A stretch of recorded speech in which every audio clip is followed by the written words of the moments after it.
All right. Hey, everybody. How's everybody doing tonight? Um, Hopefully, everybody had a good day today. Let's see who's all here. If you guys want to say hello, give a shout out. And then I'm going to have Batgoat's got some things, got some announcements he'd like to make as well.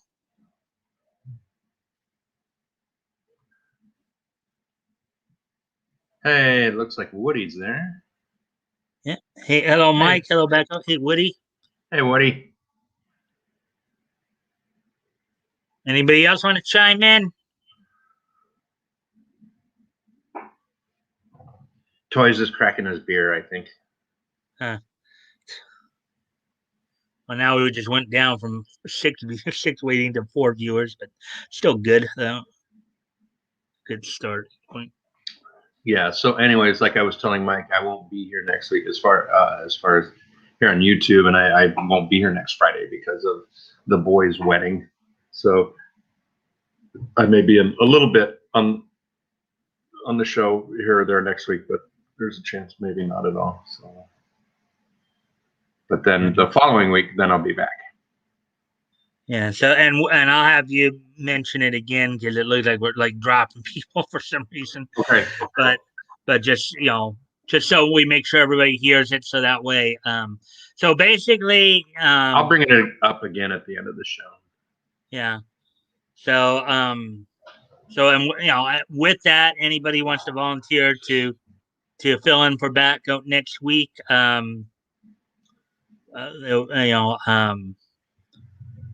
as co-host, will I'll be very appreciative. We'll mention that again a little later. Let's see. And now, according to this, we have three people watching. So, let's see. Or no. Okay, so let's see now. So, Batgoat, how did your week go this week? And know, Didn't get much done, so it was kind of just a slow nothing week. We started getting the heat here in Minnesota, so now hmm. I think Monday or Tuesday it mellowed out and we turned it off. But then, yeah, it's the air conditioning's been on all week. Today was like 96, 98 degrees. It was steamy, but the heat, which it was surprisingly the humidity was low, which is Hmm. rare for Minnesota, so it was nice. But then now all of a sudden we've got a fire danger, that's another rare thing for us too because it's so wet here. Like the air is water here, so there's Mm-hmm. usually low fire danger, and now all of a sudden that went up. Yeah. Yeah, That's well, about I it. know here in SoCal, we've been in the like upper 70s, low 80s the last few days. Now we're going to be dipping that back down in the lower 70s. Um, so, anyways, okay. So let's see. It's 3:43. We got four people here. So, anybody else want to say hi? No, Woody's here. Anybody else want to kind of just say hi real quick and at least let us know you're here. I'll get started here in a few minutes. Here we do have at least a nice little pocket of people. So, um, 80 just said, "Hey, 80." Of course, it didn't show up on. Yeah, there it is. Just saw it on the YouTube. Hi, Hello, 80. 80. And then Woody replying, "Hi, 80." All right. So, all right. So, and well, once again, we'll talk about Batgoat's announcement here towards the end as well. So, four people. We're almost 5 minutes in, so I guess we'll kind of start getting going here. So tonight we're going to be looking at feature funnies number 2 and 3. We're going to be looking at we're going to look at a couple features written by George Brenner. Um, Here's 80 going. Hi, Woody, Mike, and Bat. Oh, hey, 80, and then they reply, "What's on the docket?" Yeah, well, I'm telling you that right now, Woody. What's on the docket right now is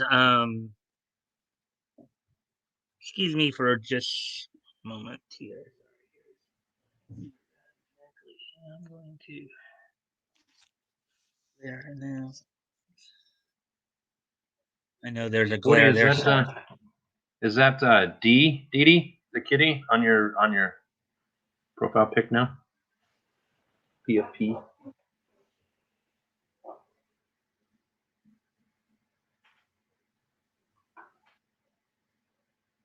It looks like the kitty that we've seen before.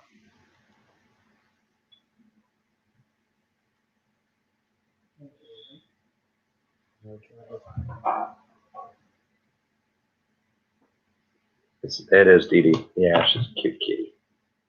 A kitty.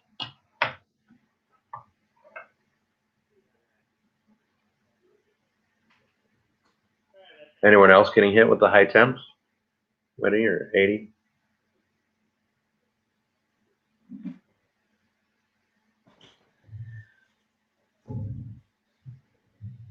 And apparently, no, that doesn't seem to be working. Hold on.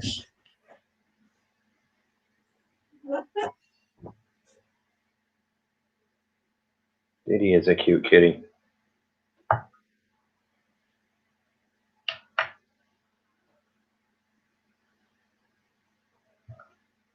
Okay. Anyone? Finger Lakes. What's Finger Lakes? I don't know where that is. I think I've heard of that, but I can't recall where that is.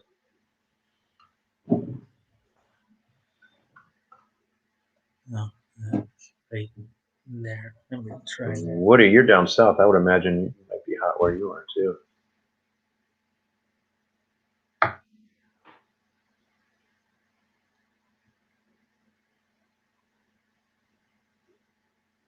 Upstate New York. Okay. Finger Lakes, like near Catskills and stuff like that. Well, that's better. Still glare from behind, but at least I got the majority of it taken care of. Yeah, as you can see behind me, the sun's going strong here too. Yeah, but not quite as strong as it is with me.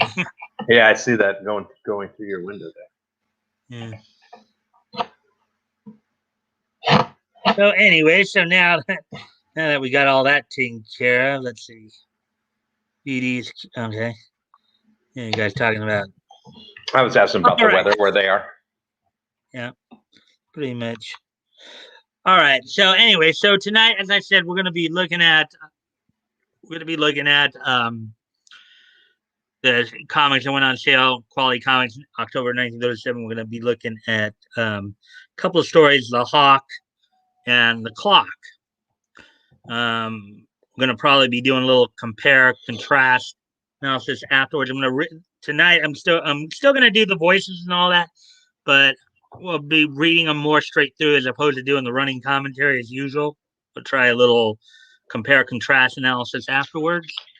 And then with time remaining, we might even go back and read through some of the, humor reprint stuff. So that's basically what's on tap for tonight. So without no further ado, let's go ahead and get going on all that. Good evening, Toys. Good to see you. Thank you for the compliment. Now, before, of course, we get started with the actual comments, let's kind of take a quick little peek at a couple of the guys here that will kind of be talking about here. So this guy right here is called the Hawk. His real name being T. James Harrington II of Quality Universe. So on the notes here, so there's just something typically that Wiki always does with the DC. It's the same thing you'll see it with every character, is that basically all the history here has been basically retconned due to Crisis on Infinite Earths. Retcon meaning retroactive continuity. And then the piece of trivia here is that the Hawk was the first masked hero published by Quality Comics. Basically, he predates, even though the Clock technically was earlier, but since the Clock debuted originally in like Comics Magazine, with the Comics Magazine Company in like Funny Pictures #1 and Funny Pages #6. But he won't make his first appearance till the next issue. It's kind of ironic because the same writer basically replaced one character with another in this case. Yeah, yeah. That happens. It's like the order of precedence for flags in the military. When you have a formal military ceremony with all four branches, the Marine Corps gets to go inside of the Navy, which is weird because the Marine Corps comes from the Navy. They're like out of the Navy. They were born of the Navy, but they have seniority over us because like they put in paperwork that was officially recognized earlier. So like they have an earlier date than the Navy, which is kind of funny. Okay. Brian O'Brien Quality Universe. Now that was the Clock's real name. Now, of course, we're not going to read through the history as much as we'll just go through kind of the powers, abilities, notes and trivia real quick. Abilities, aviation, basically he's a pretty good pilot. Chemistry, he has a knowledge of chemistry, criminology. A little note for you guys. As a civilian identity, Brian O'Brien, he was at one point a district attorney. So just to give you disguise, pretty much a lot of this stuff is pretty self-explanatory. Driving, he's a pretty good driver. Gadgetry, basically he can come up with little gadgets here and there, like he invented a paralysis gun. Hypnosis, interrogation, investigation, law, mimicry. So those are basically the abilities that the Clock has. Equipment, room full of medieval torture instruments. Wow, what a guy. He's got his own little torture chamber in his basement. Right, Clock. Transportation, roadsters and biplanes. Some of his biplanes, of course, pack machine guns, weapons, rarely, but not never carries a gun. So he's not one of those who carries a gun a lot, but he has packed everything from tear gas to a trick walking stick. So let's see. And then that one note I mentioned earlier, which basically with just about every character connected DC, including ones like the Clock here that may or may not have been bought up by DC from other companies. They'll basically say all that. It's the whole idea of when Crisis on Infinite Earths happened, the stories that you'll see here may have been retconned out of existence. So the Clock's home base is identified as New York City in Crack Comics, December 1940. Basically, the Clock his feature will eventually move to Crack Comics. We'll see that a little bit later, basically in 1940. So still a bit of ways off from there, but the Clock maintained multiple hideouts throughout New York City. And then the trivia, of course, some of the trivia we already talked about some of this.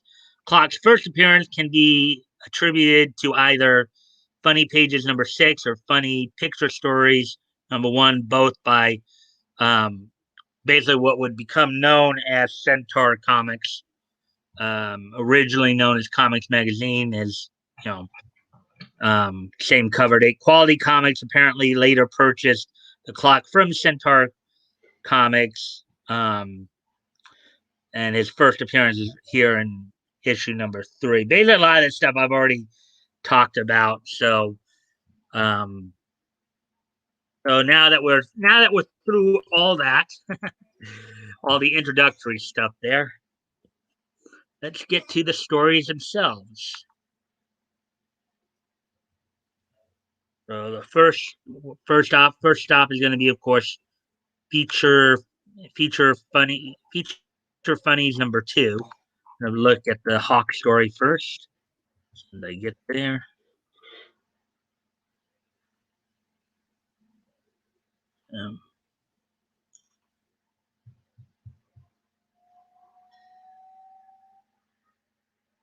There we go, Centaur. Oh wait, but we don't want Centaur. My mind's still thinking he's with. We want Quality actually.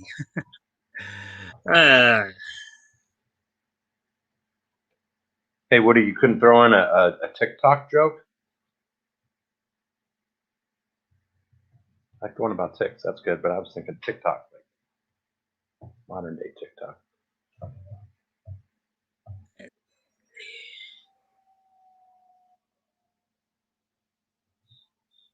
Here we go. Now we're into the feature funnies here. Okay, so feature funnies number 2, which of course went on sale in early October of 1937. Cover date of November 19. Cover date here, starring Ned Brandt by Bob Zupke, and then here's Lollapalooza right here. Not a bad idea of mine. When Vincent snores into the balloon, it tips the ice water on him and wakes him up. Clever. Yeah, but I don't think he's gonna think it's too clever when he's all drenched.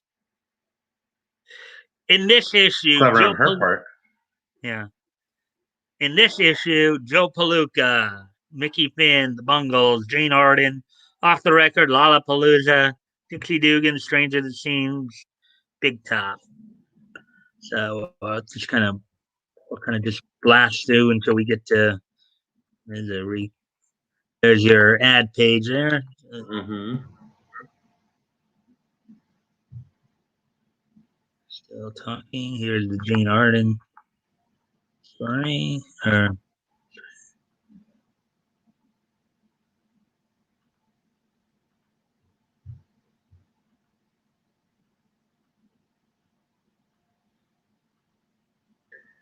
We have lots of ticks here too, Woody. And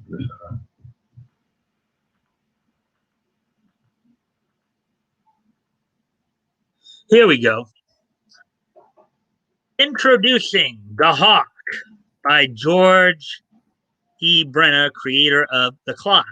Now, mind you, The Clock hasn't debuted in quality yet. So people are going to have to assume that they're talking about The Clock from Centaur, of course. Or it could be that they're just dropping a hint that The Clock is coming to quality comics. So, anyways, when the police fail, the Hawk doesn't. So, from the lips of the czar of the rackets down to the cheapest dip, a single slogan rings out: death to the Hawk. So, Batgoat, you ready?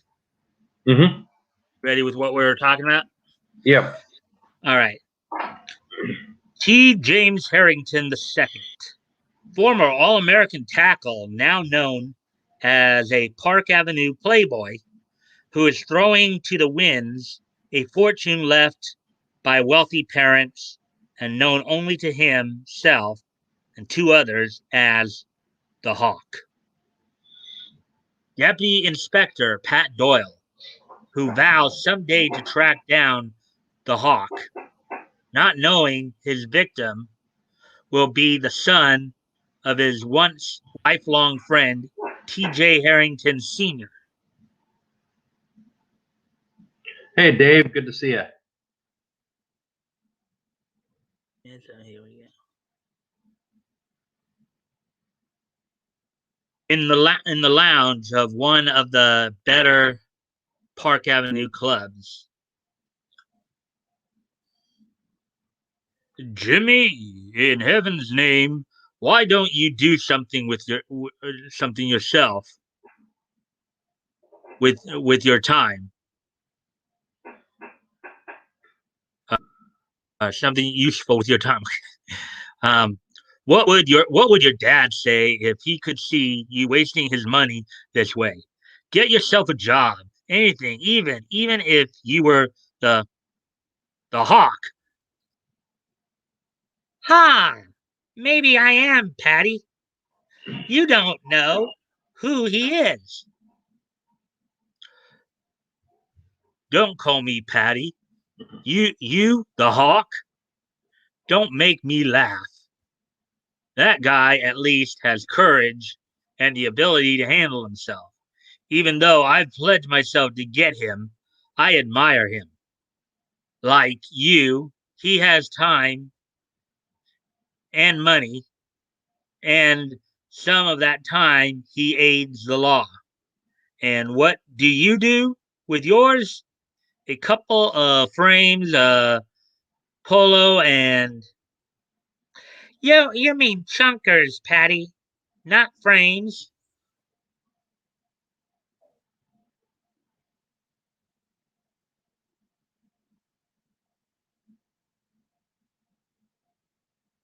I don't have any ear hair.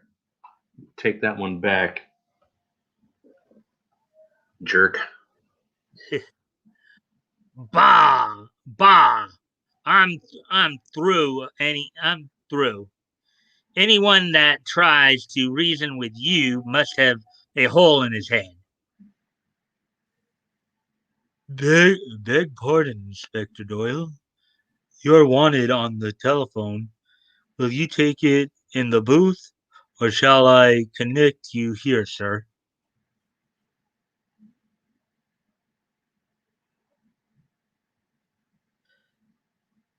They have these little numbers in the corners here that it's easier to keep track of where you have to go. I see that. That's nice. Yeah. Plugging in a wall phone, the DI is connected. Um, Doyle speaking. What?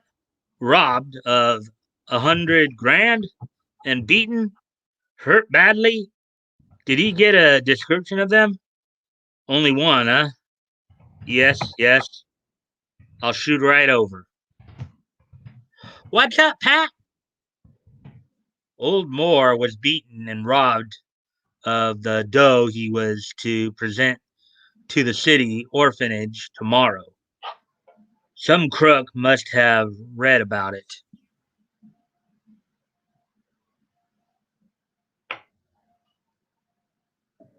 He was a fool to keep that much money in his home. Ah, you say you got a description of the fellow? Yes, yes, medium build, gray cap and pants, and a brown whipcord raincoat.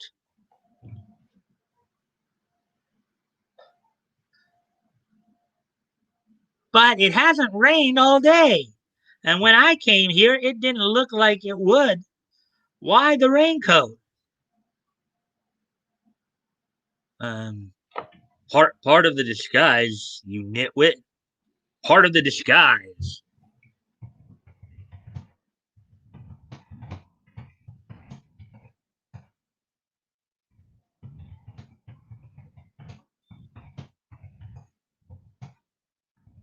Well, I gotta go over to Moore's place. Wanna come? Me? I should say not. Too exciting. The inspector was no sooner out of sight when Jimmy rushed for the side entrance of the club, where his car is waiting to speed him to his apartment, where we find him ending a telephone call. Fine, fine, thanks a lot. And in the guise of the hawk, he is ready to go forth and right a wrong. Wow.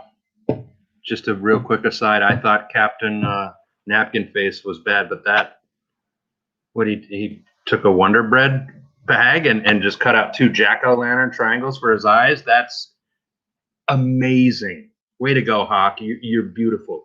You do you. Well, I would probably mention something a little, obvious, and that is a white hood he's probably got on there, which I I could didn't want just to go see there. some people having issue. Yeah, Yeah, I know, but like it's not pointed at the top, thank God. So, but that's what I was thinking, like a Wonder Bread bag. Just yeah. yeah. Anyways, we'll obviously probably talk a little bit more about that a little later, as I said. Cool.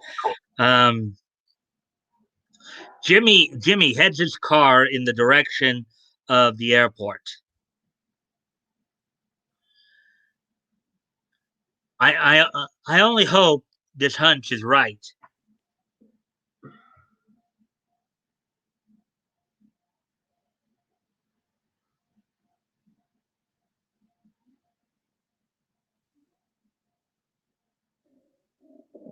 Harrington pulls to a skiddy stop on the pitch black field when suddenly,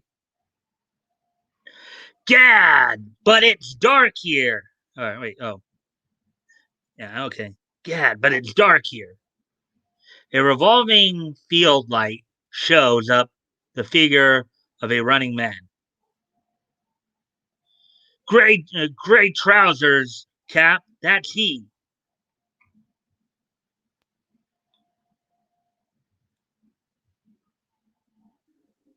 Wasting a moment, he slips something on his fingers. In about a minute, oh, okay.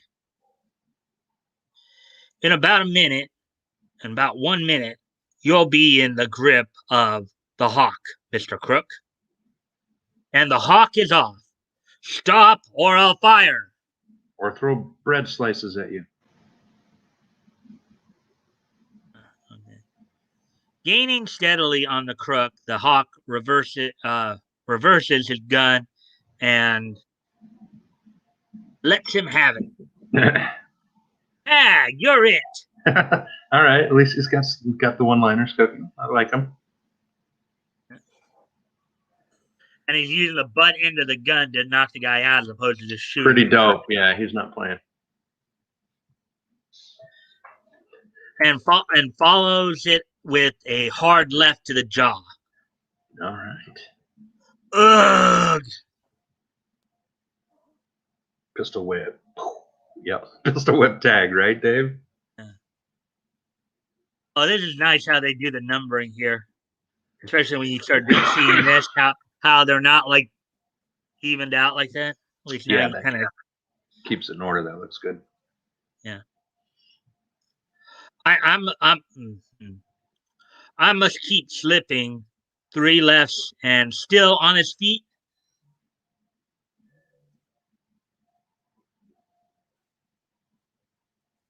And I got some people out. I have my windows open because it was warm today, so you might hear some stuff from the outside. Anyways, are they what the Crips and the Bloods running around out there? No, I'm nowhere near that area. You don't live in Compton? No, I live I think I've mentioned before that I live on kind of on the border between OC and LA. So yeah. Looks like I'll have to use the old right after all. Ugh!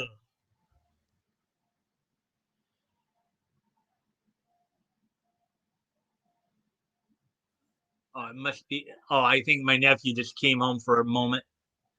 Anyways, he does, and the crook is down and out. Get up, you false alarm. You're not hurt. It's your feelings. Oh, can you imagine? Grant, I'm sorry. I was about to jump on that, but as I said, I wanted to read these straight through and not get too caught up in the running commentary.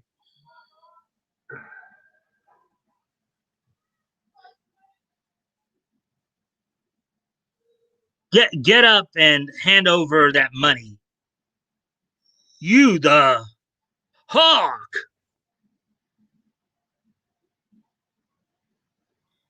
You catch on quickly. Now hand over that dough. Okay. Jeez, Hawk, give me a break. Sure, an arm or a leg, which get going. I've a letter to write before I turn you over to the police.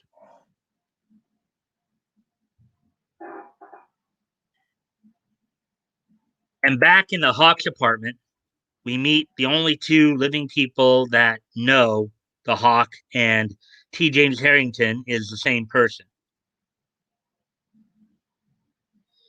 Can I go to work on him, boss? I won't hurt him much. No, Link.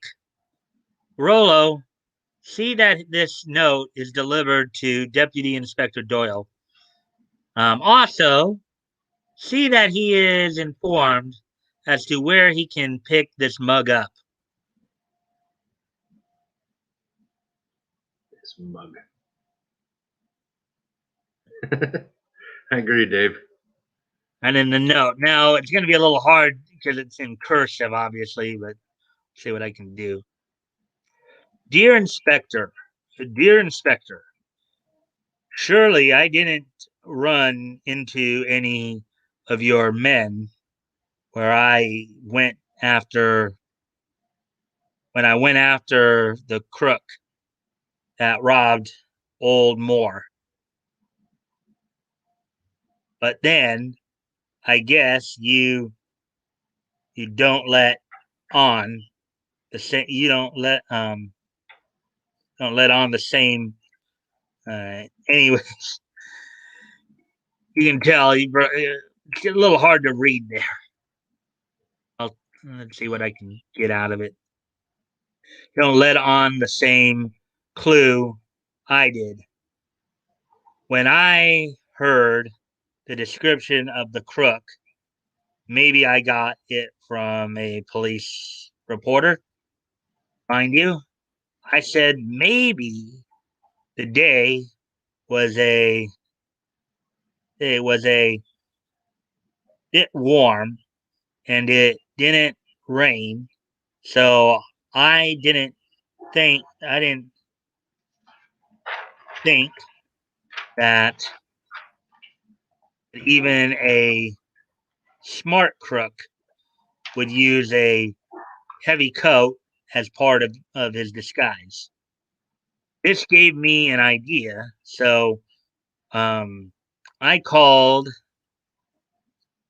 I called the weather bureau and asked if it rained any place within a, a radius of 50 miles of the city, and found out that about 3 hours before the robbery, it was raining only around the airport. I guess the I guess this explains everything. Huh? Oh, old smell, the hawk.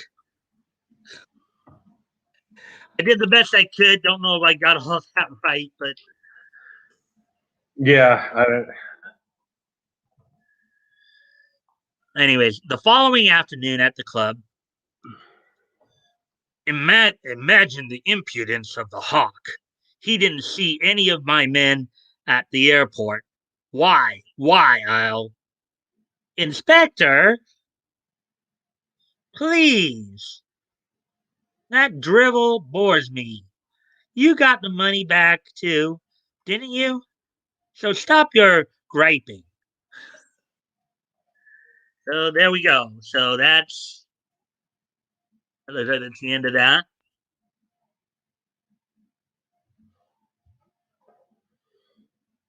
So that being said,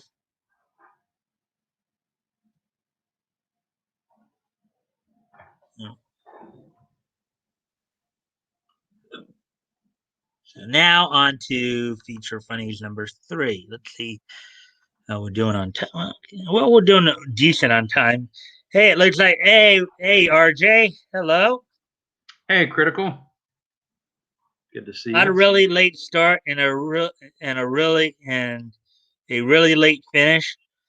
Well, I'm glad you're here. I hope you're enjoying the content if you're sticking around. I wasn't sure if you were still on or not though. But hey, I'm glad you're here. We're going through this, so um, hopefully you'll stick around and hopefully you'll enjoy the show, my friend. Uh, there's Critical Blast, everybody. Hey, Dave, I heard that Batgoat said hi to you too, so I'll say this: a bag on the head is still a more effective disguise than friggin' glasses. Uh, That is very true, Dave. You know what? That's a really good point. Well, I think if he's talking about Superman, though, He is. Yeah. yeah, but the thing is, though, it's not just in the glasses, though. It's also in the just how he presents himself. Hence the idea of being the mild mannered reporter. I know, I get that, but he's still talking about the actual physical prop, the thing, the manifestation of what that disguises. A pair of glasses um, does not beat a sandwich bag over the head. So that's a good point. I agree with him. Okay. Anyway, so here we go. Here's feature funnies number 3 with Lollapalooza by Rube Goldberg, America's ace humorist. As in As in what, Paco? Rube Goldberg. Isn't Rube Goldberg that Rube Goldberg is the machine where you make the really overcomplicated machine? Isn't he that Rube Goldberg? No, I don't think that's unless you're talking about Gutenberg in the press, but that was No, no, no, long no. before this. So I'm messing up names. I'll remember that eventually. okay, so here's Oh yeah, that Rube Goldberg. I was right. Okay, thanks, Critical. Michael, get me out of this. I'm stuck.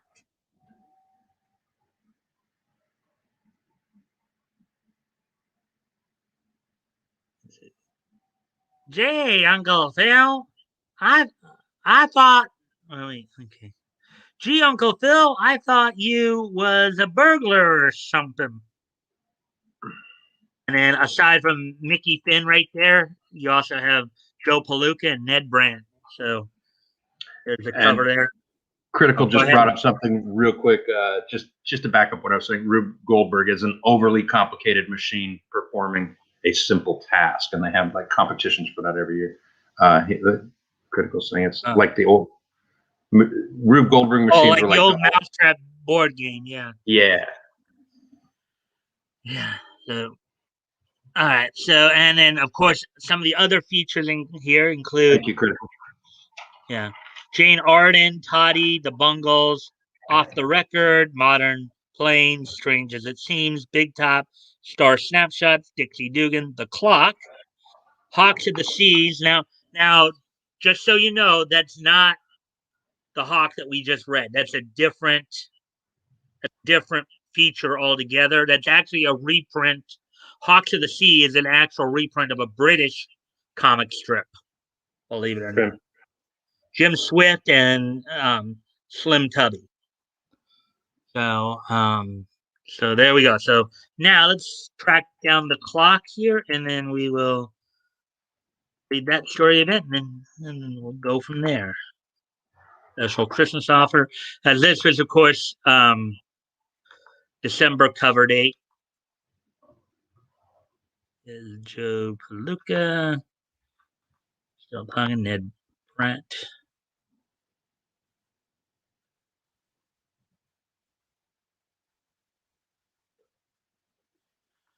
He just off the record. And again, depending on how much time we have after we finish with the clock and our analysis, we'll probably come back to some of these stories and read them. Before we get started here, give me a quick second here, guys. I'll be right back real quick.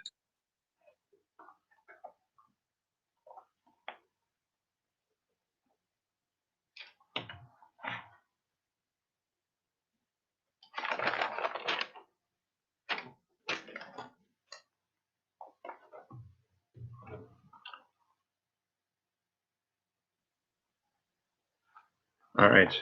I made a comic in honor of the Hawk because he's now my new dude. Let's see, where is so he's yelling at the dude, freeze. And he throws a slice of bread at him. And then he calls him a faker and says, stay down or else I'll kick you. Nah, that's how the Hawk rolls. He's kind of my guy.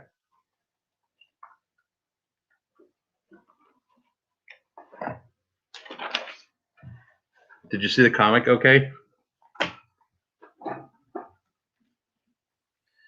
Okay, so yeah, I kind of was listening to you there, Batgoat. Another little trivia tidbit for you.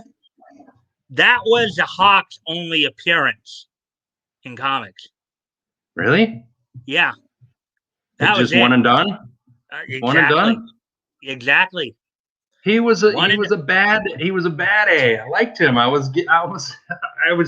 flip flopped on him immediately. I'm like, this dude's rad. yeah, he was one and done. But anyways, Man. well, let's read the clock strikes here. The clock, Okay. and then of course, as I said, we'll go back and do kind of the compare contrast analysis. So, how are you liking things so far, though, Batgoat? It's funny. Okay, I'll show the comic again at the end. I'll try to do that better. All right. The Clock Strikes, a complete story by George E. Brenner. Captain Napkin Face. All right. That's Batgoat's favorite saying for the clock here. So Love that disguise. right. So, anyways, once more, the Orchid calls for aid to clear up a snatch, and together they break up a syndicate that bleeds businessmen for protection. Clear up a snatch, huh? So here we go. The mysterious figure known as the Clock receives an airmail letter from a beautiful young girl whom he knows only as the Orchid.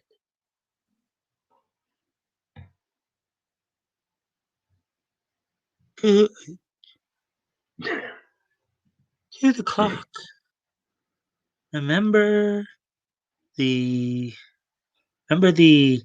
inns, the hot spot at the Orchid.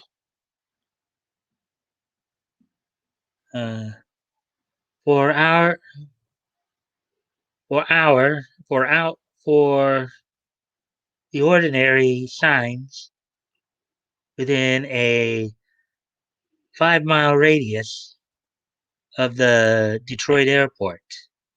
Come at once. The Orchid. Huh. Oh, okay. So, um, again, hard to read a cursive letter, Mm-hmm. but I do the best I can.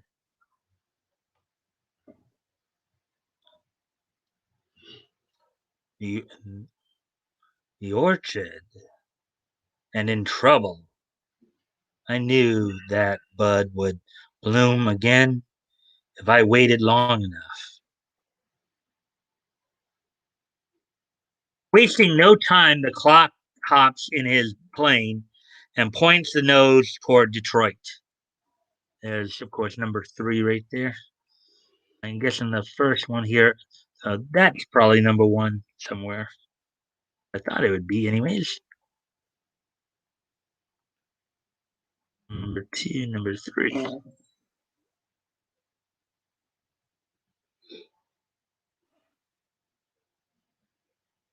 4 hours later, the clock circles the airport looking for what? That's funny. I've been around this course 5 times and haven't seen anything to indicate a landing field. What's that? Killing his motor, the clock listens. A plane.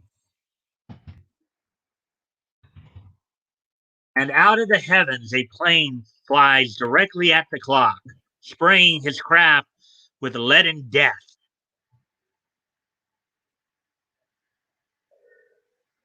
Shades of war days. This fellow wants to battle. Okay.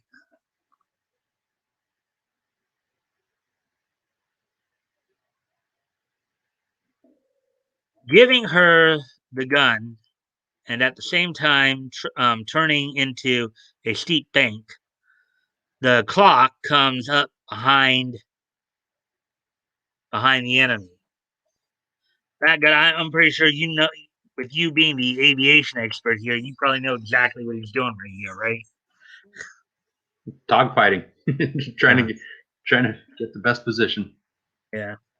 And, raking the ship with fire. Um, duh, I think he, the fun ended too soon. I think he's swearing there. He's just doing like you. He's saying D instead of the whole word. Uh, or like I do sometimes when people Mm-hmm. swear, and Mm-hmm. I either will just skip I it think or that's what that was. Yeah. yeah. Well, if it starts with a D, we probably have a pretty good idea what he was probably saying Mm-hmm. then. Okay. As the ship dives to the ground in flames, the gunner bails out. I I'd better make sure that fellow doesn't get away.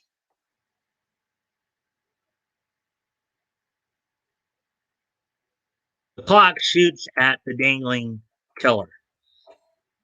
I hate to do this, old man, but I don't want you to get away before I've had a talk with you.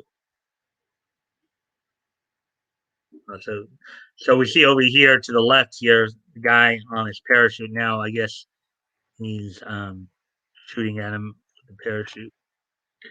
Why is he shooting at the guy as he's parachuting and says he wants to talk to him? Hard to talk to a dead guy. Yeah, well, couldn't tell you that. We'll see. Oh, Yeah. I'm sorry. I know. I've been doing it too on this one, and I should, we've been trying to stay away from the running commentary here for this particular episode here. On the ground, an orchid colored light flashes on and off. That's out of the ordinary. A flashing plane furnishes enough light for the clock to land. Orchid, the lady who ran out on me the first time we met. What's this all about? The machine gunning reception committee. Tell me everything. And yes, they did previously meet in one of his previous stories in Centaur, as I recall. So just a little heads up there. Um, I, I'm sorry for running away the last time.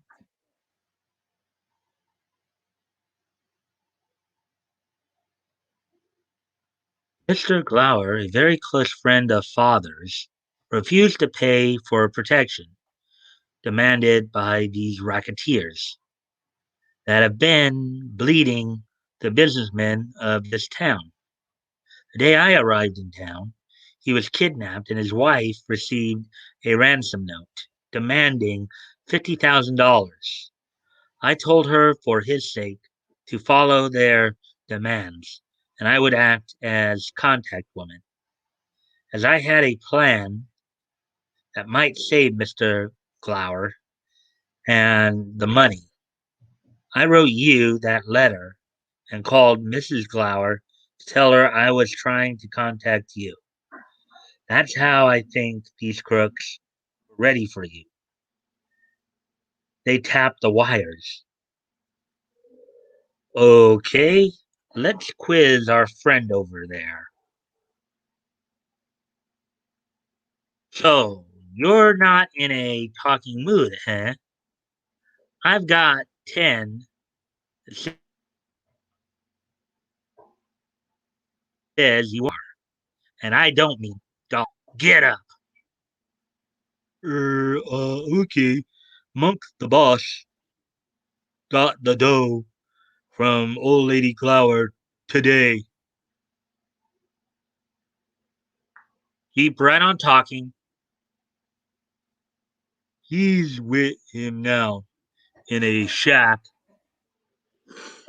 a mile down a mile down the road.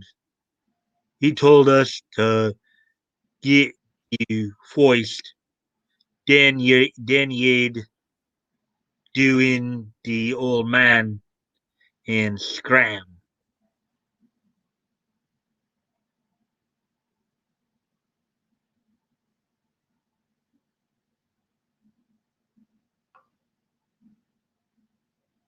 The clock and orchard reached the old shack.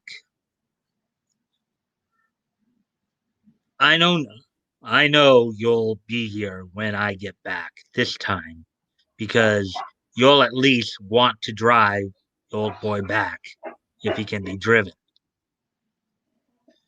Working his way to the house, he enters, finding old Glower alone. Where's the big shot? I think he beat it.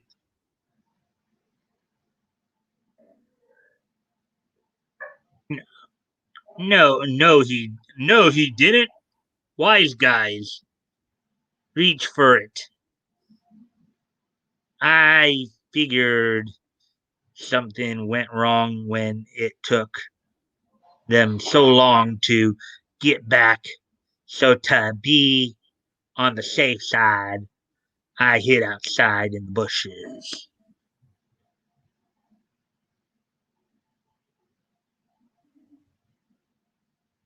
Start talking. What happened to the other two? What one went down with a burning plane. The other is tied up waiting to be turned over to the police. The clock stalls for time. You've got the ransom money. Why don't you turn the old boy loose? And have the FBI spread my fizz over the country from his description? Nothing doing.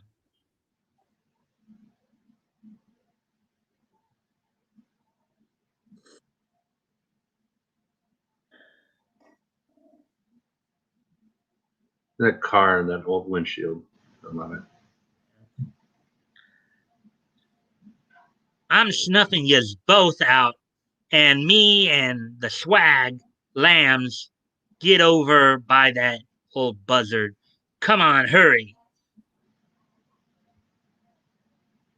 Realizing the end is near, the clock stands helplessly by and watches Monk's knuckles whiten and his grip on the trigger tightens.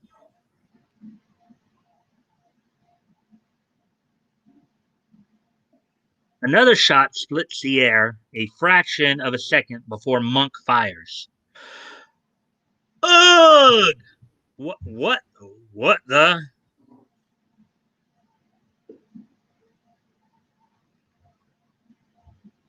Thanks, Orchard. I thought I had reached the end of my rope that time, surely.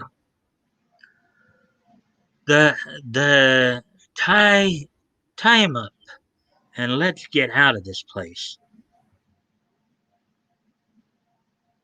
Before I do, I'm going to take that scare he gave me out of his hide.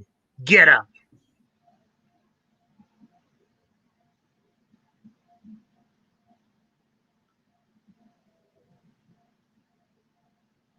With lightning speed, the clock is on him.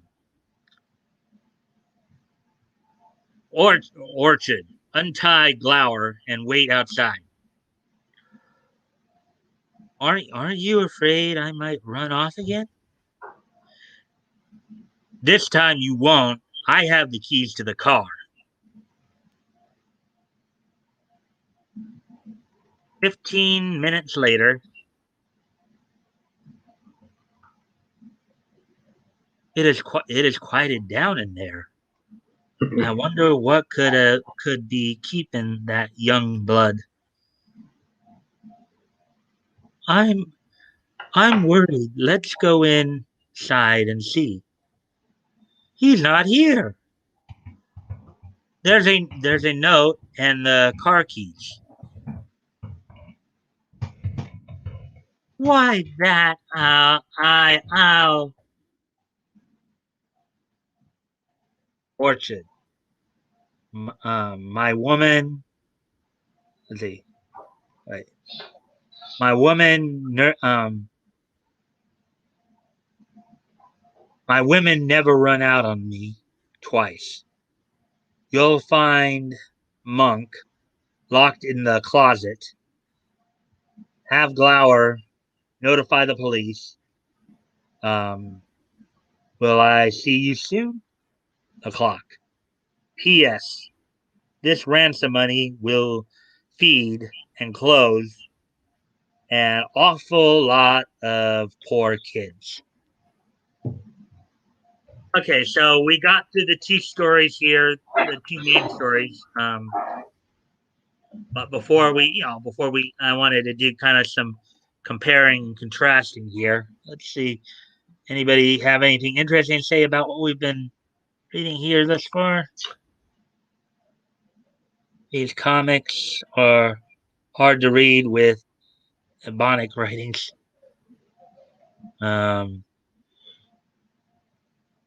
See, Jive. Oh, that was the language they used back then, though. I remember.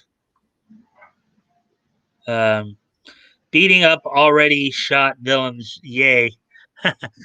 Well, hey, Dave, this you got to remember too. This is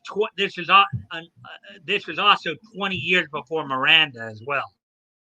The famous Supreme Court case of Miranda versus Arizona, where because I believe that was in 1959 that went down, where that established the practice of the police basically reading you your Miranda rights.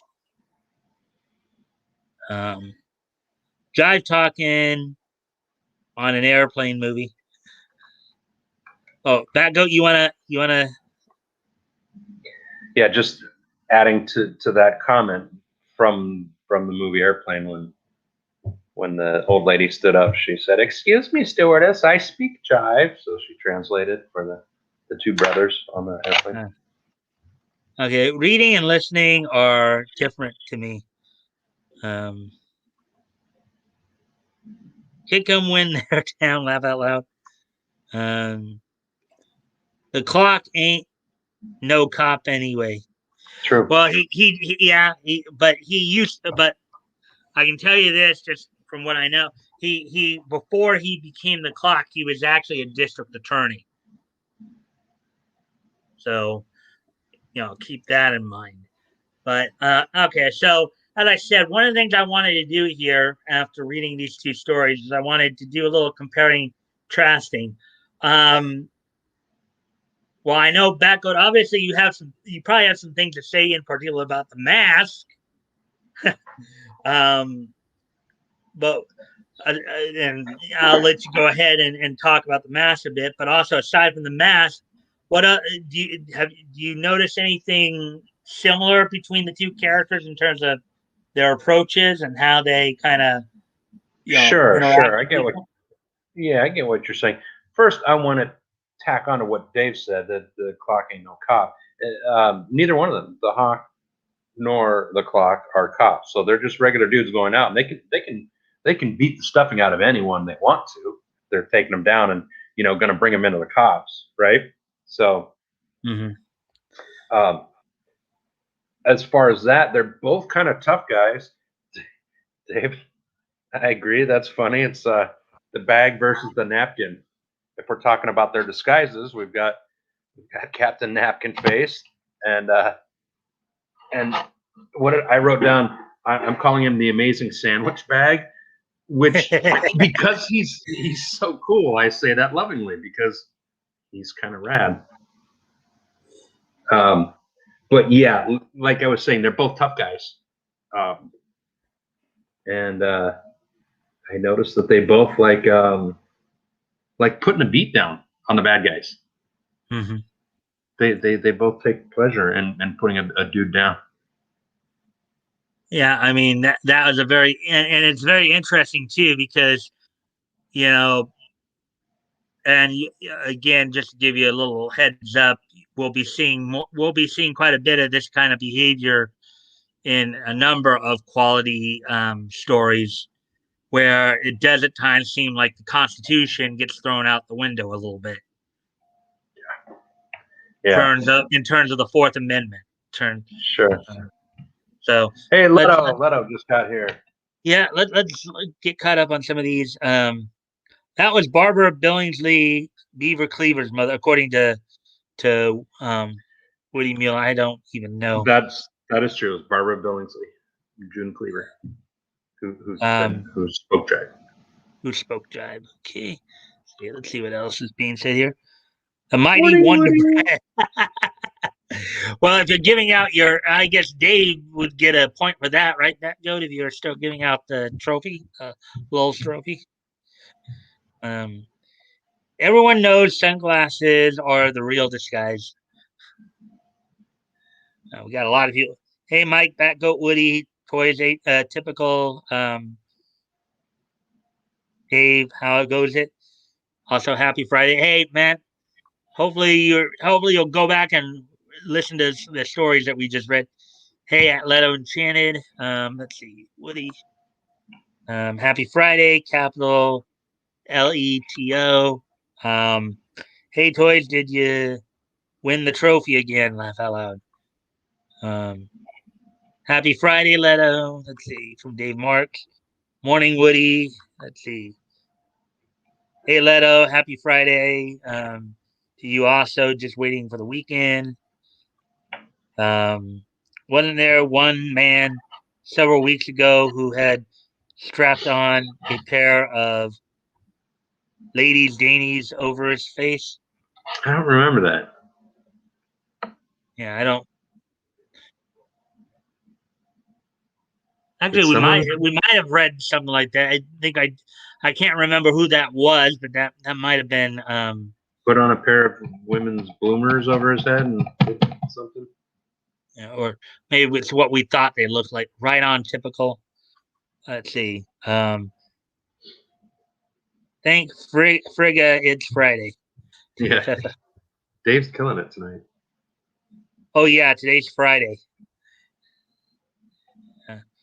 And check the rest of the stream at work. I'll check the. Okay.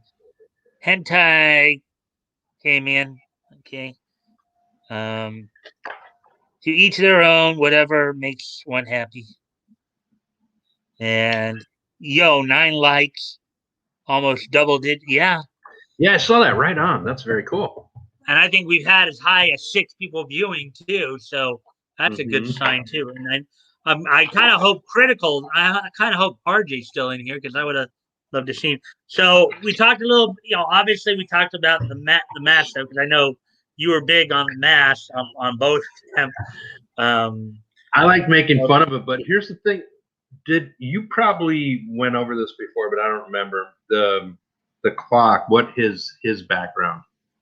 You said he used to be a district I mentioned attorney. that he was at one point, from what I had read read on his background, he was at one time a district attorney, but for whatever reason decided to retire from being a district attorney and donned the mask and became the clock.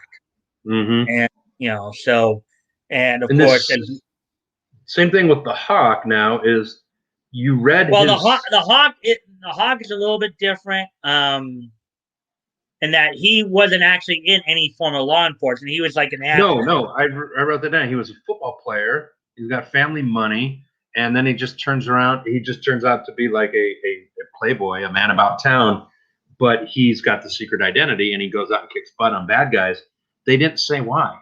It's just his parent. I mean, like we assume, obviously, his parents are dead, and he has the family money. But like, did I miss it? Was there a motive for him being an all-around good guy? No. Remember what I told you about the Hawk, though. Remember what I told. This was the Hawk's only appearance. That was the Hawk's only appearance. So my guess is, had they continued the feature, we probably would have seen more of his background. Good point. That makes a lot of sense. The clock, we do have more background because the clock lasted quite. I think the clock's feature lasted well into the 40s. So, and then of course they would bring him back years later. Other companies had brought him back years later because he'd become public domain, as RJ and I talked about the other night on. I think Malibu Comics brought him back in '92. But the clock is considered public domain now. So, but yeah, basically, and another thing too, you will and you'll see, particularly with a lot of the earlier mass heroes, many of them do seem to come from. I mean, you just look at some of the ones that we do know of more that started all the way back here. You know, um, Bruce Wayne came from money. You know, Mm-hmm. But I Now I mean, know the Wesley big Dodds, thing about Golden Age. his Oh, go ahead. Sorry. I mean, Batman's big setup was the Joker, shooting his parents out in front of the theater, and No, the it wasn't the original, Joker. It wasn't the or Joker. not It's the Joe Chill. It was Joe okay. Chill. Sorry. Um, but the famous, they get shot, and like her pearls, like the original pearl clutch. Well, she wasn't clutching pearls. It was like that necklace breaking. Like that's pretty iconic. The whole thing with his parents getting shot and why he is who he is. You get what I'm saying? Yeah, but what I will tell you is this: the idea of the Playboy, and even though Batman took on a costume, Wesley Dodds, who was another Golden Age kind of wealthy kind of Playboy individual who took on a costume. They took on costumes. Okay. The Around this shadow time, around this time, was there were a number of what I would call Playboy adventurers. In other words, these guys who were kind of seemed to be of independent means, as it were, who mm-hmm. like one of the other stories that DC did around this time too was a story called Barry O'Neill, who was just a lay partner for a guy named Spectre Legrand as they were chasing down world terrorist Fang Gao. Okay. You know, Hey, May May, good to see you. Hey, man. And I brought up real quick. The Shadow came out in the '40s as a radio serial, was very very famous. I mean, many people, not like our parents, the baby boomer generation, or even pre-baby boomers should be very familiar with the Shadow, and that was his whole thing. Wealthy young man about town is what they said with Lamont. What's his name? Lamont something. Yeah, I don't know. I never heard the Shadow. I mean, kind of heard Who of him, but knows? I never. Yeah. The intro was real famous. Who knows what evil lurks in the hearts of men? The Shadow does. Yeah, and a lot of way they present that with the words and stuff like that, with the present, and you see it a lot here in the golden age of comics too, with how they present a lot of it. So okay, so we've talked about some of the similarities between the two characters. Do you notice any kind of key differences in the characters?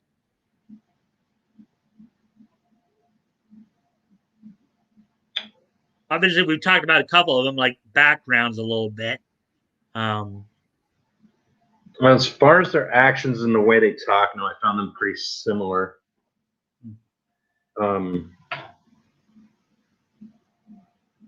No, as far as differences, I mean,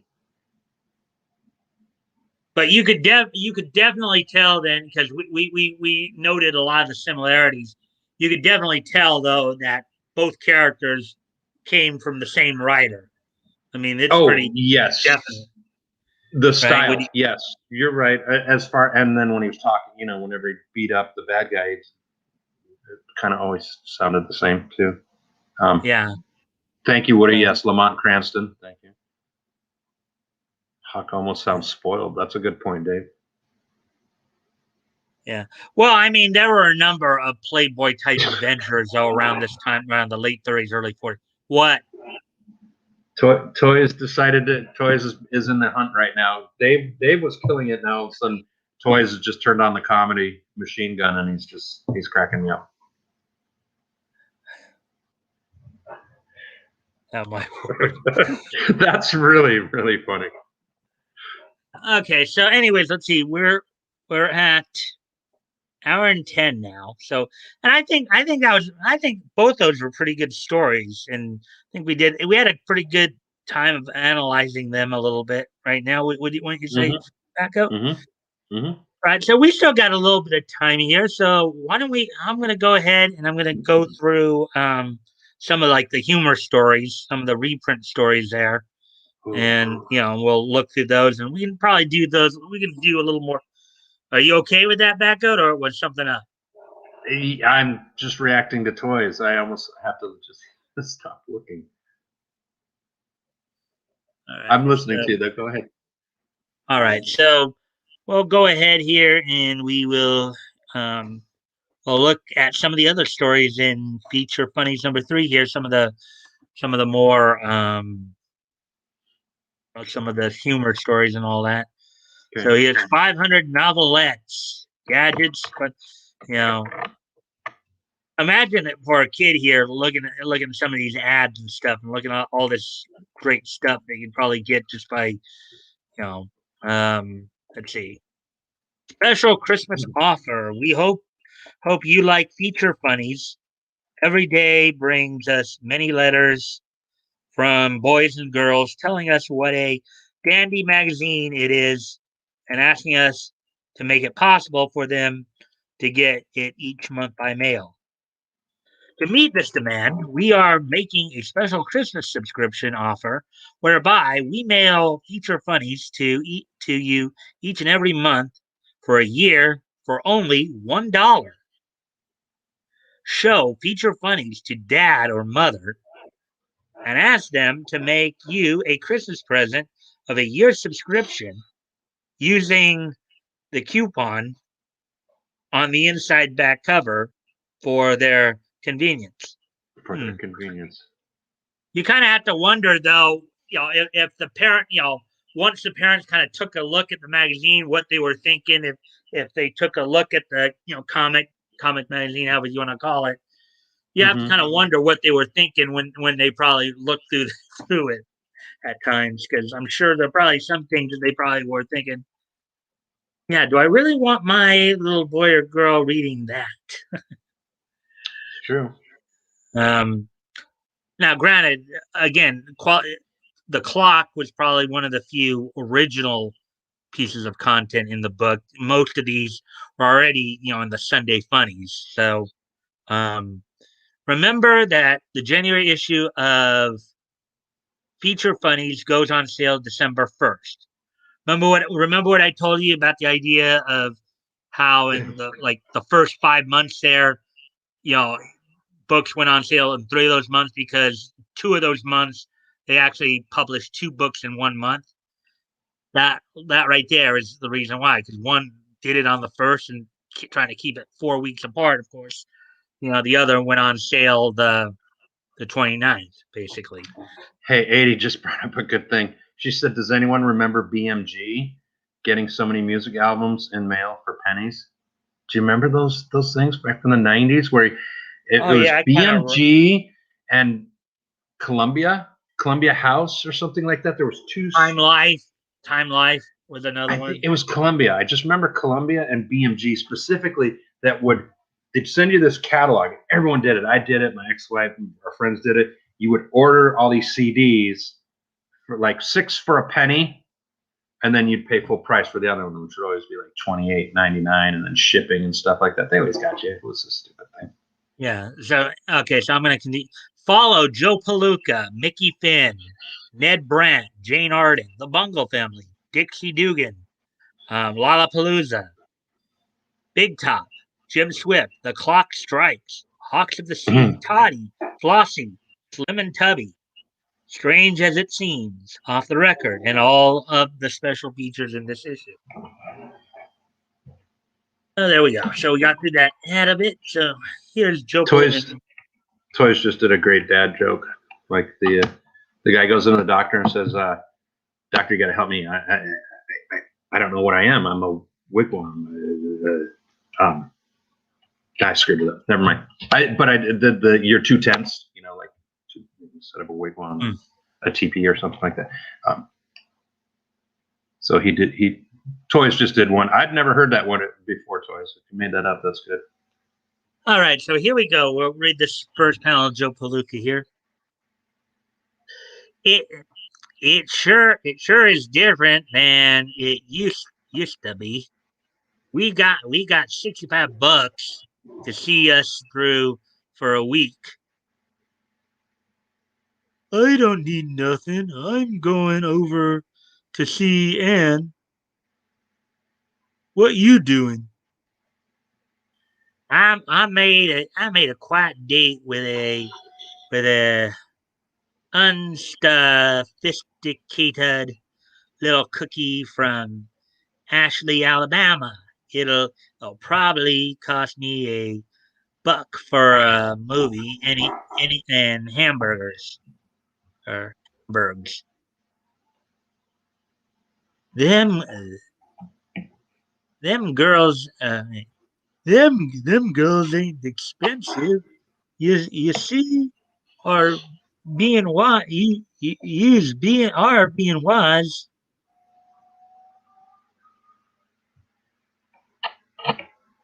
Uh, oh, sugar, I I don't wanna see a movie. I see movies back home. Yeah. Um, there's a lot of swell pictures playing.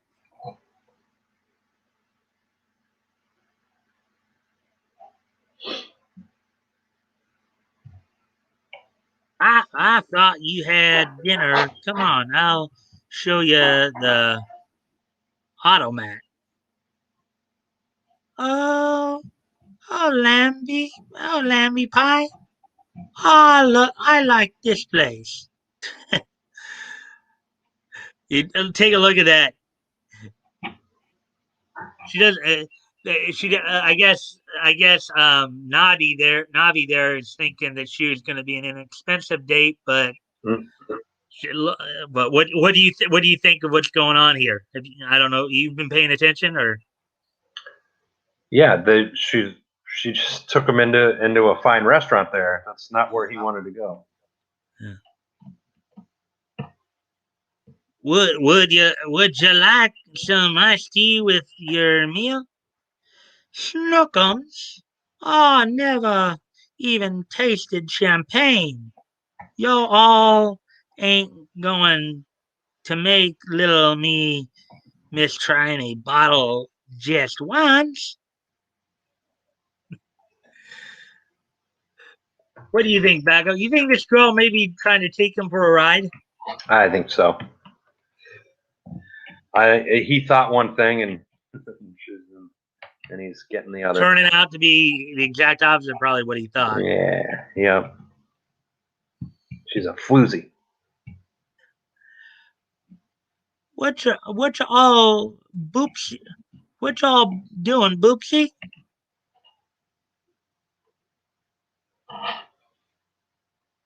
38, 39. Nothing. Well, how about a movie now?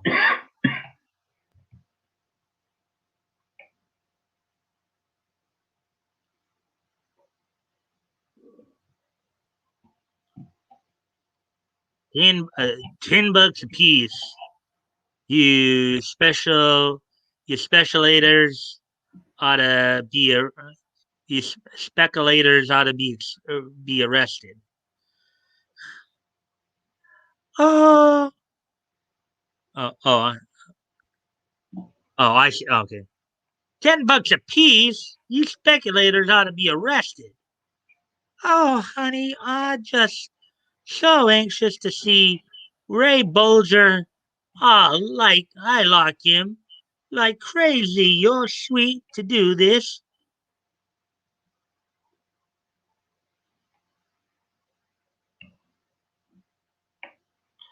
Let's walk home.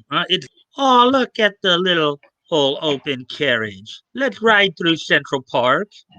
They say it's so marvelous.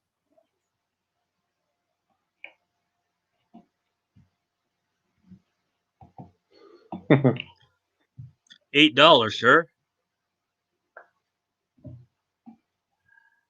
Why I'm always the first guy you oughta town dames meet.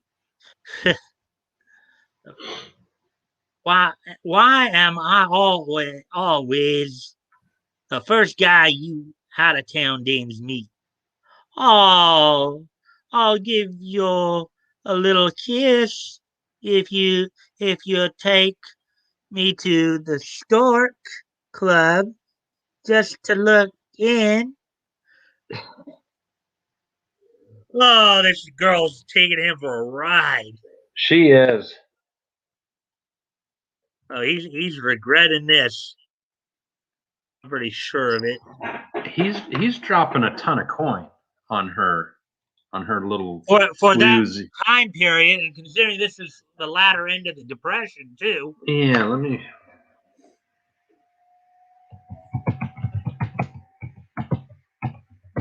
Just let's stay another hour. Waiter, another bottle of champagne. I said no. I can't just make the check. 25 cents tip. Oh, I had the most gorgeous time. Now I'm gonna kiss you goodnight. Kiss yourself. I don't want it. I don't want it no more.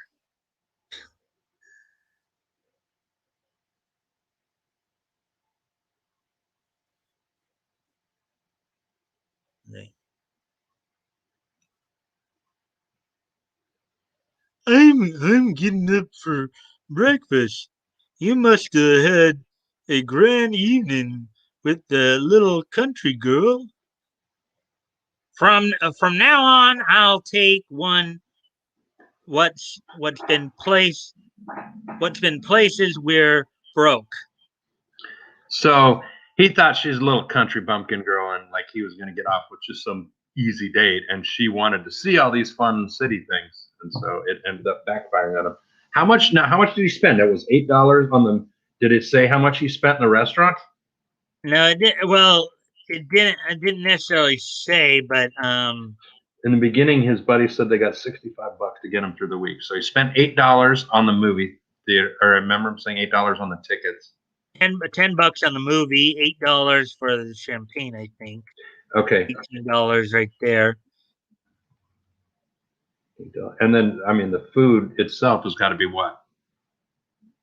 He didn't say, but tips Yeah. 25 cents. Would you think it's like another $10 for the meal? Well, 25 cents. Let's see. Was it 15% or twenty Yeah. percent back then? Or no, No, I'm sorry, 10%. Was it it was 10% or 15%. It was 15. It was always 15. We've bumped it up to 20% as standard now. Yeah, so 15%. So 25 cents. Let's see. It's almost like $4 or $5 then if you're doing it that way. So Yeah. let's just call it $5, right? So that's like 20. So I'd say at least with what we are able to figure out, it's like 23. You spent 20. $23 on her. Let's Let's Oh, call it that. $8 for the carriage ride is what it was. I knew there was an $8 charge in there. $10 for the right. movie, and then I don't know how much the champagne was. So from the numbers we do have, I'd say it's something like about $23 Okay. based on what we've been able to figure out. So $23 in 1930, towards the end of 1937 here. $23 in 1937 is $426.54. Little country girl has some expensive taste. Woo! Oh boy! He didn't even want the kiss from her at the end. He's like, yeah, "Beat it, toots." Anyways, 80. Wow. what 80 said? Wow. No, look at her last comment. All right, I should probably check the time too. We're at 125. That's looking pretty good. She better put out for that amount. Oh boy. Well, Yeah, that's true. something. Honestly, I was thinking the same thing. The only thing is, I didn't want to say it. And I just didn't. I had the same thought though. Yeah, she said, "Give me a kiss," and he's like, "Forget it. I don't want it at this point." Yeah, but I had basically the same idea. He was so mad that he's lost half of their weekly budget on this one date that I think he was like, "Get out of here. I don't even want to see you anymore." And We're still talking. toys. Ed Brent. All right. Well, actually, Ned Brandt's a kind of another sports star type, so that's why modern planes. Here's something I guess we can look at here because I know you're a big plane guy. And model building. Here, I'm gonna shrink this down a little bit because I think we might be able to read this without it being. Go back down. On the wings of the wind. Horrible video today. So I saw a horrible plane crash recreation video today that I knew nothing about. These dudes down in Central America, they were in a rush to get off the ground, and so they were late. It was their fault, and they just fired up the plane and they took right off and they did all their checklists from memory, which it was so horrible watching this, and they didn't even wait the 3 minutes that plane that they were flying needed to like get all its gyros and all its instruments calibrated. So it has to sit still for 3 minutes and do all its computer smart stuff and talk. And they didn't even do that. He left. He was in such a hurry that he left at like 2 minutes and 40 seconds. So none of his instruments were, and he was saying that you could hear on the voice recorder, and it didn't matter. He took off anyways, banked immediately into clouds, and just flew right into terrain. It's horrible. On the wings on the wings of the wind here. Soaring over Harris Hill, famous gliding site at Elmira, New York, we see Peter Rydell in his sleek German sailplane. Hopping from one slope to the other, Rydell, I believe that's what that word is, took the distance honors at the U.S. National Glider Meet with a flight of 132 miles. Cast your eyes on the huge gull-like wings. Looks more like a bird, doesn't it? Ooh. Pilots, the 5 rings on its nose are Olympic symbols. So look at that right there. Yeah. They look like gull wings to you, Batgoat? A little bit. They don't anymore. The wings on modern gliders Now it look a lot does say different. modern planes and model building here. Of course, this is modern planes as of October of 1937. Just to clear that up. Obviously, these would be considered old-fashioned planes to us today, but build the twin bomber model. They have the sketch on the left there, and then on the right, parachute into the workshop, gang, and get to work on this powerful twin bombshell. Yes, sir. Wings and tail and rudders are half balsa wings, have 1-inch dihedral bent at dotted lines. Each prop is turned by 3 standards, 1/8 rubber wing clips. Blocks are 3/4 by 1 by 7 inches. 1 left, 1 right. And then you see all the stuff there. Nippy and Mickey fin. So let's take a quick peek at this. That's super cool. 80 was just telling us that she went on a glider ride. I went the wrong way. I went smaller print instead of bigger print. We needed bigger print.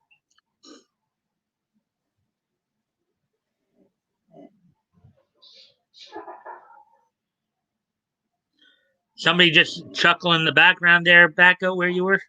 That's my seat squeaks. Ah, okay. Mickey, I just heard your Uncle Phil won a turkey at Clancy's. Ain't that great? He said he was gonna win. Sure, and a fine bird it is. I'll bet it don't weigh 10 pounds. It it weighs. Come on, it weighs 20. Come on, to heart leaves, and I'll prove it.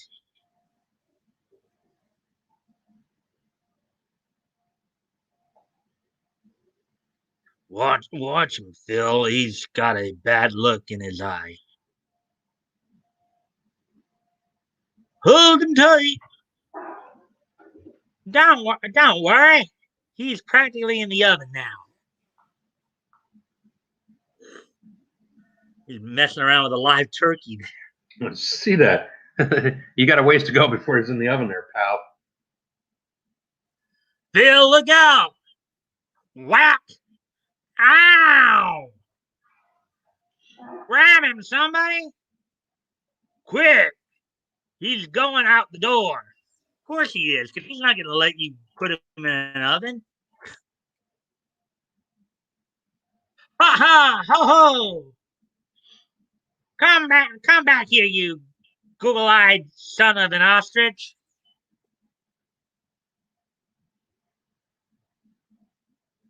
Ugh!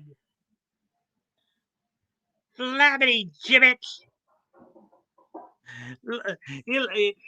Interesting lingo there, wouldn't you say? Interesting. I've never heard that. Liberty gibbets. I wouldn't even be able to say that if I was mad. Liberty gibbets, and then I would go.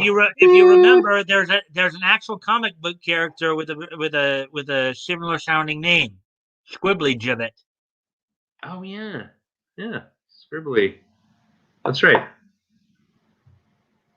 So that must have been a common thing to say something gibbets. Mm-hmm. But Philip, you can't go around shooting in the park. I can't. Well, I'll get that turkey if it's the last thing I do.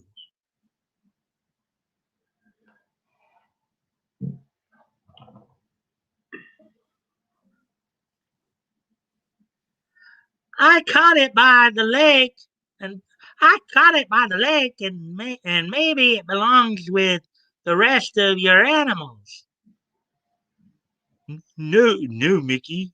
It must have broke loose from a crate on a truck. Keep it yourself.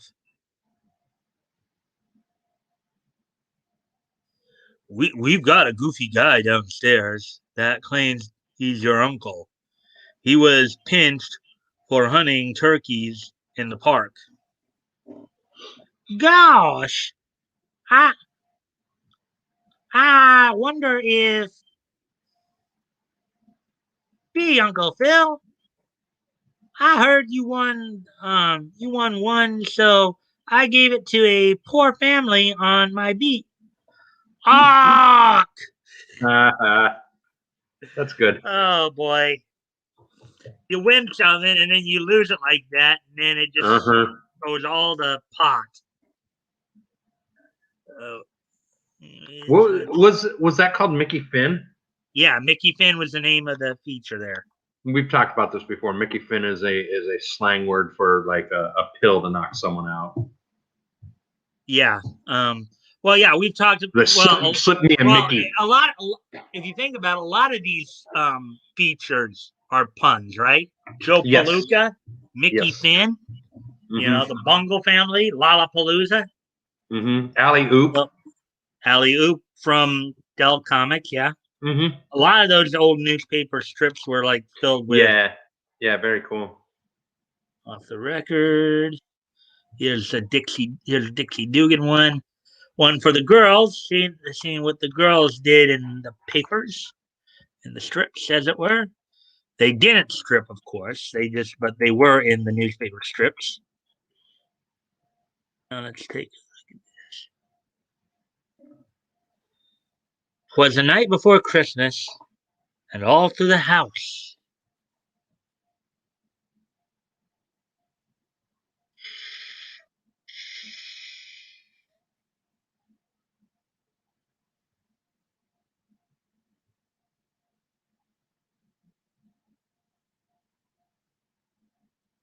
you get more pictures there, of course. Little kid, looks like the little kid there. Oh, that's a little boy or a little girl.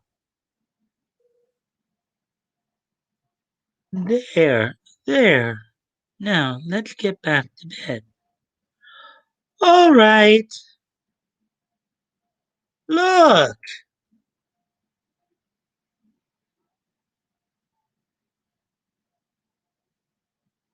Oh, I guess it's a little girl. Mm-hmm. I'm a Jean. You naughty child. Give those packages to me this instant and get back to bed.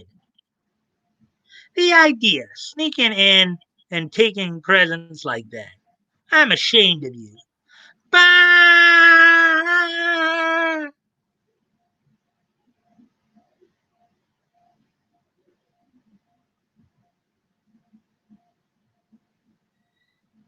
Can you read those? I can read them. Yeah, This, there. Okay, well, you want to give it a try then? yeah, because it's like it's written really bad in child writing. Merry Christmas to Auntie Dixie from Imogene. Merry Christmas to Mommy from Imogene. I'm almost gonna cry now. She got busted, and here she was being. Go ahead, read. Yeah, I know. Well, yeah, I see that too. Um, mother's darling, Merry Christmas to you too, dear. So I saved them some pennies I did. Aww, poor But little girl. She was doing the right thing. yeah, but and that's what that does kind of what makes it like it's kind of that happenstance type of stuff that's kind Mm-hmm. of cute about it, Yes. right? Because it's Yes. like it's like you think one thing, but it ends up being something totally different. Yeah. And that's kind of the magic of that type of humor right there. You know what I Yeah, mean? but just like the kid getting yelled at, crying like, "I saved money to buy you guys presents." It's sad, even though But like well, they yeah, but corrected it it. ended up They corrected because it. because Yeah. obviously the mother apologized Oh yeah, she was hugging her and stuff. and we already of course read the clock. Star snapshots here. You certainly look kind of old to be christened now, ma'am. Let's see, Joan Crawford here. The name of Joan Crawford was given her by the public. It was a prize winner in a magazine contest wherein the fans were asked to rename the rising young actress. I guess they're talking about the actress Joan Crawford here. Yeah, mommy dearest. $300 dresses on wire hangers. Now Great movie. there's her comic appearance right there. Look at that. Scary. She didn't look like that. I mean, I know they're trying to get like her eyes were big and stuff, and they're trying to portray it, but I didn't know we were going to a theater, Joan. Shelly, I live in this place. Okay, we saw that. See, she is a marvelous dancer and has a very impressive collection of cups won for the tango. Joan collects sports scarves and felt hats as a hobby. Not so long ago, she had a small theater built in her home. She produces plays there for the entertainment of her friends. what year is this? Oh, basically, 1937. yeah. So at this point, Howard Hughes would have had a theater in his house by then, in many of his houses. I mean, that's not uncommon that they did that. That rich people did that, especially Hollywood people. They put theaters in their houses. So I guess I need to hurry along a little bit here because I know it looks like Yeah, we're you're at already at 140. Yeah, so I'll try to get in at least one or two more in here. See.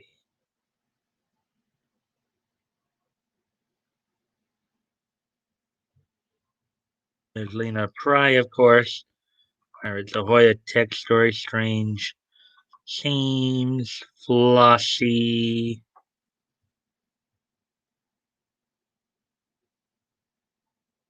Big Top. It's kind of Okay, hard so to here, read there. huh? You gonna be able Well, to read that? I think if I increase the font, I probably can. It was okay, but the font will make it a little bit easier. Listen, boys. Today we'll use Skooky in the firecracker gag. It will give the customers a bigger laugh than ever.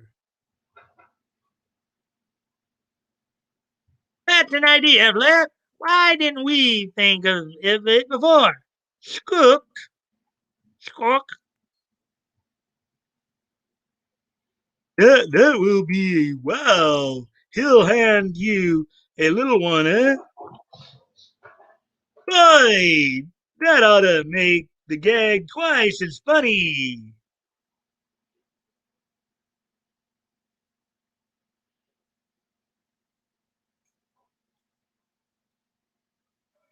I can't see where. I'm guessing that the one on the left there is over the little boy, and then the one on the right is the man's up. Oh yeah, Yeah. it is. Oh look, Papa! Here come the funny clowns with a great big firecracker. Ha ha, Snooks! I remember seeing that act when I was your age. Wow! Hey, look! We'll put it here. He's gonna set off a giant firecracker. Whoopee! Get ready to run, everybody. Watch out now. Here she goes. Hold your ears, boys. Hey, it's a fake. Ho ho, look at the little firecracker the monk has. Squawk, squawk. Oh, it's no good. Ah, it's no good. Ha ha. That little measly cracker won't make any noise.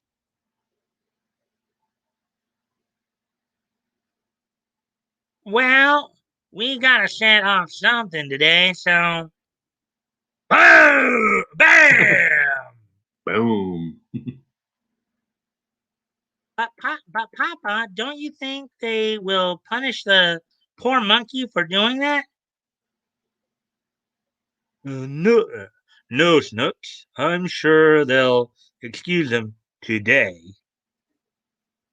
So, I believe that's it. Yeah, that was good. They thought that was the Big Bang, and the Big Bang was actually in the little firecracker. Kind of an ironic twist there, huh? Yeah, and I would imagine with by 1944, you wouldn't see any kind of jokes like that after the Hartford fire. Hmm. I watched a video on that this week. Everyone know A that the Hartford Hartford fire fire. was that something where a firecracker set off a blaze or something like that? They don't know if it was a cigarette. It was probably most likely a cigarette, but it was the biggest fire of a circus tent. It was Ringling Brothers. It's Hartford, New York, and back in Yeah. 1944 during the war, and the thing caught on fire, and it just killed a lot of people, and they were kids. It was really bad. Let's see, Lollipop. Actually, yeah, we're at an hour 46 now, so I'm just gonna just breeze through these. I won't even read them. Just let you guys see them real quick, and then we'll be done with the main part of the trying to kind of.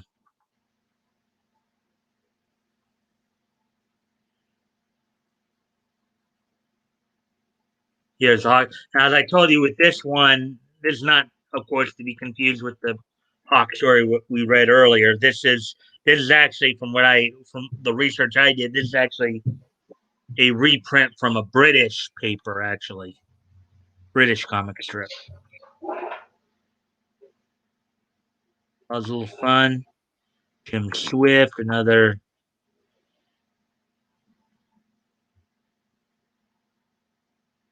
And that's it for all that. So Cool. That was a good one.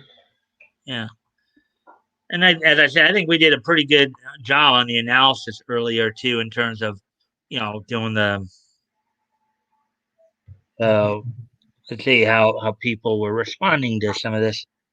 Silent Spring, Rachel Carson, American Bald Eagle are not extinct. Um, I see them in Sky sometimes, seen in a cam where they brought a cat to feed their youngins. Now back to comics, which why I'm here. Well, I hope you got a lot out of what we did tonight, Katie. Pick all those eagles from Canada. There are, what do you mean? With the vultures that nest in the hills right by my house. Um, Fortunately for the cats, they never kill anything. Um, I'm back. What's this comic? Popeye type comic I was watching an anime clip. Well, I don't know where we were reading at the time when you made that comment. Batgoat, do you remember where I was reading when she made that comment, or no? You were just reading the last one, so it was just the end of the action or the funnies that you were reading. All right, let's see. Canadian Cobra chickens, I know about, but I disagree with you. Action toys. Say, all right, I'm at work, gonna head out for now. I'll be sure to watch again when I'm settled at work. Well, that's cool. I hope you do. I hope you see what we did earlier and stuff like that. Have a good night, Leto. Have a good night at work, dude. And Dave Marks, it tells him, "Don't work hard, Leto." Working hard or hardly working? Very interesting about history of Well, yeah, because I mean, here, as you see here, as I've mentioned before, aside from like DC and Centaur at this time, most comics were predominantly reprints of newspaper reprints. You know, like I think in this particular comic, the clock, Jim Swift, the clock and Jim Swift were like the two original comics, and everything else was reprints from paper. Um, Hardly work. I mean, work hard. Hardly work hard. Really. Pickle. I take it you're from Alaska. No, she said she's from upstate New York. Yeah. Night Leto. All right, so we're at an hour 49 now. They're talking about birds though, so I don't quite understand what they're talking about. We have I know we've got a ton of bald eagles here in Minnesota. Like we have a high population of bald eagles compared to most states. Okay, so we're at an hour 49 now. We also have wild turkeys everywhere. We have hit wild turkeys.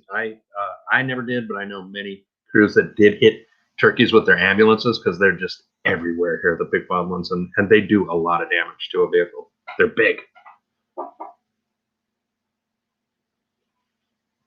So with that all being said, I think we'll start wrapping up. I'm going to go ahead. Are you guys ready for this day in each history? Going to do this day in each history, and then we'll Batgoat has an so I hope everybody will stick around till the end because Batgoat's got an announcement at the end there that I want that everybody needs to hear. And I do have to say, 80 is from wherever. So I'm sorry, she's not from upstate New York. She's directly above the center of the earth right now, wherever she is. Yeah. So with that being said, let's see. Are you guys ready? So we're gonna do this day in each history, and then we're gonna do some final announcements, and we'll wrap up. Batgoat, if you'll stick around for a couple minutes for just No problem. post game. The Batgoat population of bald eagles is in Alaska. Yeah. No, I know that. I know that. Toys. I said. Did I say contiguous or continental? Continental United States. I know we have a big population here in Minnesota compared to most other states. Continental United States. All right. So without no further ado, I'm going to go ahead and let's get started on the this day in each history. I'm just quick peek at some of this stuff.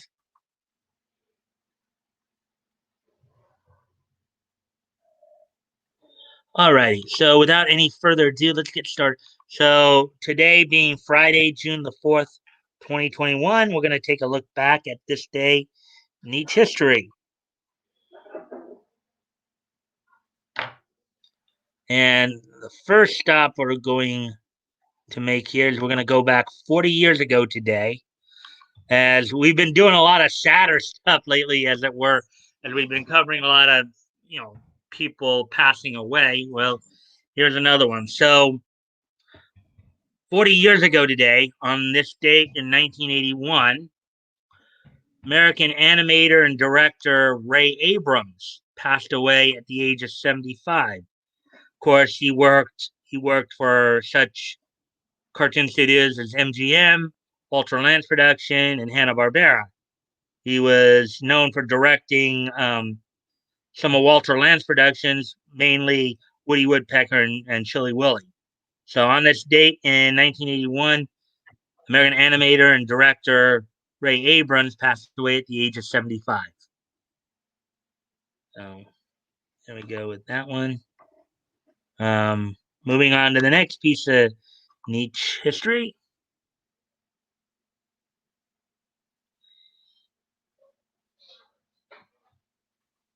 On this date in 1997,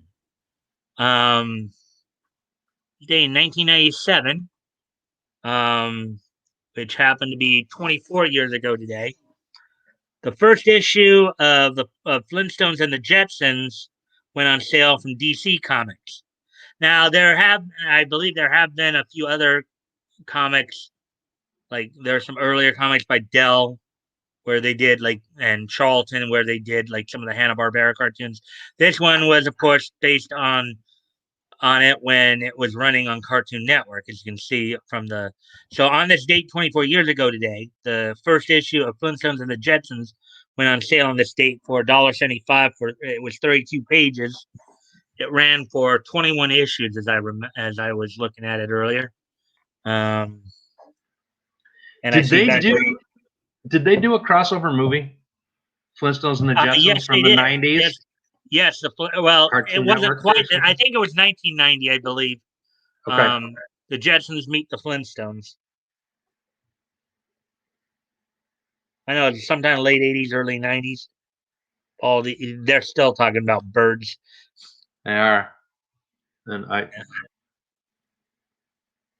All right. So anyway, so now as we continue on here with the next piece of niche news, let's see.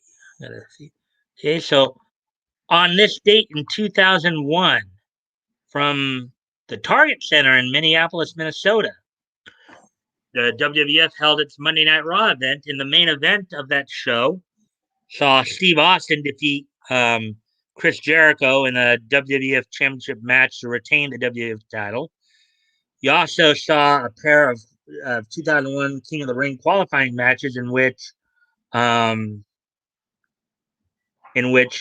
Jeff Hardy defeated his brother Matt, and Rhino defeated Taz. Also, Trish Stratus defeated Terry Reynolds in a bra and panties match. Chris Benoit defeated Big Show, and to start off the show that night, Kane retained the WWE Intercontinental Championship by defeating Christian. So of the tag team, Edge and Christian. So that happened on this date in 2001, which was 20 years ago today. And on this date, 10 years ago today, we have our last piece of niche history here. On this date, um, 10 years ago today,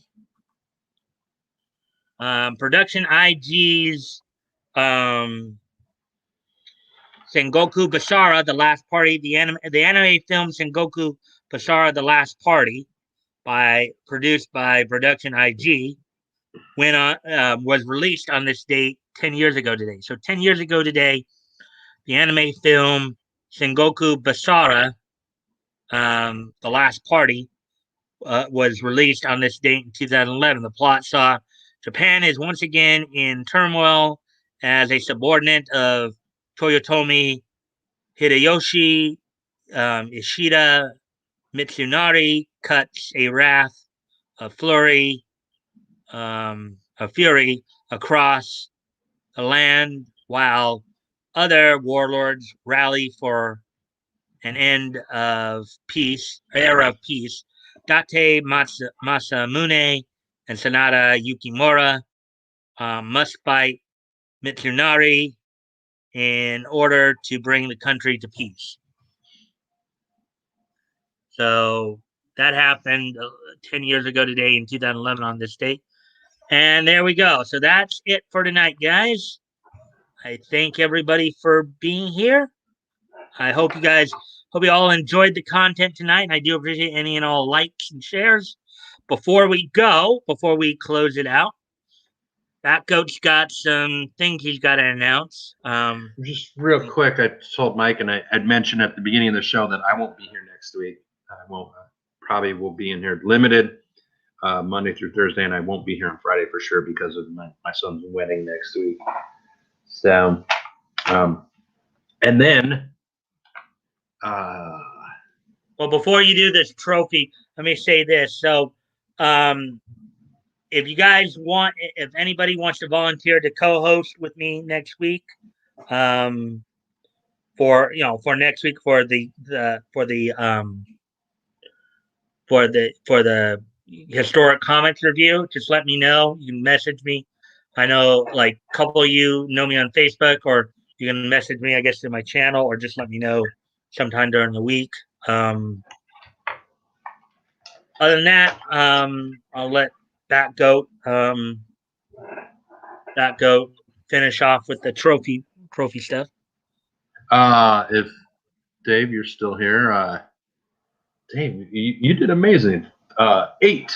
You had 8 lulls, but Toys just crushes it again with a 12. I think 15 was his personal best. 80 did 5. Very impressive. And Woody started out with 1. Leto had 1 as well. So, go